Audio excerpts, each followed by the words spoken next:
Sasa tatizo ni nini? Hata kusema ni rais.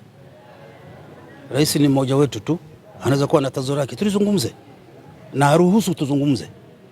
You see, huwezi kuwa na baba ndani azungumze hata unapokuwa na wake 20 wanakuzungumza. You see? Kwa hiyo rais ni rais wetu, tunamzungumza kama tutamzungumza kwa nia njema na kwa heshima kubwa kabisa, na hatuzungumzi kumuondoa kwa sababu kuna utaratibu wa kumuondoa upo. Ndio maana hatukubaliana nao wanaosema aondoke kesho, hatukubali. Alishachaguliwa, na tukisha fanya kosa la kumchagua rais, tukafanya kosa la kumchagua baba wa taifa, mkifanya kosa mkamchagua huyu, hatujafanya kosa, tumechagua kwenye chama huko tu, yeye ana kosa, alichaguliwa kule kwa utaratibu. Ndio, kwa hiyo ni rais wetu, na si rais wa CCM huyu, ni rais wa Tanzania.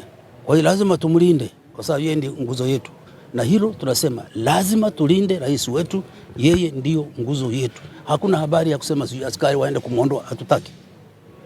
Tutazungumza kama kuna matatizo, tutaelewana.